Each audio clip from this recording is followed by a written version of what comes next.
Hey guys, in this video I'm going to show you how to connect your broker OANDA to MetaTrader 5.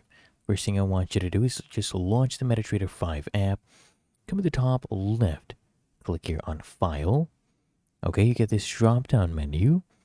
Click here on Open an Account. Okay, and what you're going to do, you're going to just search up OANDA right here.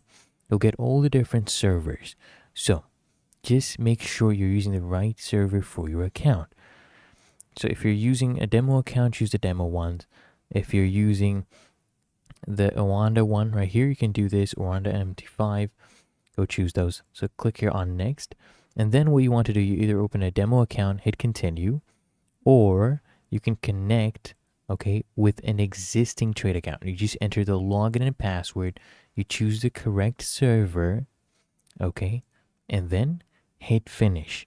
Really that easy. If you found this helpful, make sure you smash the like button, subscribe to App Mentor.